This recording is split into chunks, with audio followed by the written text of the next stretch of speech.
Israel और Hamas ने 15 माह की जंग के बाद गजा में जंग बंदी और यरगमालियों की रिहाई के मुआहदे पर इत्तेफाक तो कर लिया है, लेकिन क्या इससे जंग का मुकम्मल तौर पर खात्मा हो जाएगा? दीगर तनाज़ात की तरह इसके मुस्तकिल हल के लिए बहुत स्किल डिप्लोमेसी की ज़रूरत होगी। तो आइए समझते हैं कि सीज़ फायर का मतलब क्या है।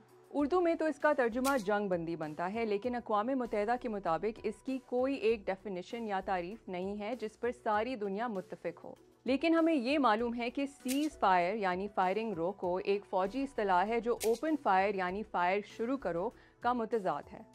मुज़ाकरात के दौरान हरीफ पार्टियां ये फैसला करती हैं कि सीज़ फायर का मतलब इनके लिए क्या है। सीज़ फायर एक बाज़ाब्ता मुआहदा होता है जिसमें मुख्तसर तफसीलात बयान की जाती हैं, जैसे कि जंग बंदी का मकसद क्या है, वो सियासी अमल जो इसकी पैरवी करेगा, ये कब नाफिज होगा और वो जोग्राफिक इलाका जिसका ये अहाता करेगा। इसमें यह भी बताया जा सकता है कि कौन सी फौजी सरगर्मियों की इजाज़त है और किन की नहीं, और जंग बंदी की निगरानी कैसे की जाएगी। तो अब आप ये सोच रहे होंगे कि सीज़ फायर मुस्तकिल होता है कि आरजी। अक़वाम मुत्तहिदा का कहना है कि ये दोनों सूरतें मुमकिन हैं। बाज़ औक़ात जंग में मुखालिफ फरीक आरजी या इब्तिदाई जंग बंदी पर इतफ़ाक़ करते हैं ताकि तशद्दुद या इंसानी बहरान कम हो सके। जब इसराइल और हमास के ज़ेर क़यादत अक्सरियत पसंद ग्रोहों ने 24 नवंबर और 30 नवंबर 2023 के दरमियान आरजी जंग बंदी पर इतफ़ाक़ किया, तो हमास ने तकरीबन 240 कैदियों के बदले में 105 यरगमालों को रिहा किया। इब्तिदाई जंगबंदी पर इसलिए भी इत्तफाक किया जा सकता है ताकि एक ऐसा माहौल पैदा किया जा सके जो मुज़ाकरात में मदद दे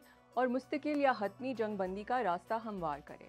लेकिन अगर इब्तिदाई जंगबंदी नाकाम हो जाए या इस पर मुकम्मल अमल दरामद ना हो तो जंग जारी भी रह सकती है। बाज़ सूरतों में मुतहारिब फरीक ग्राउंड पर अपनी पोजीशन मजबूत करने के लिए भी इब्तिदाई जंगबंदी का इस्तेमाल करते हैं। अमूमन मुस्तकिल जंग बंदी फरीकैन के दरमियान कामयाब अमन मुज़ाकरात के बाद ही मुमकिन होती है।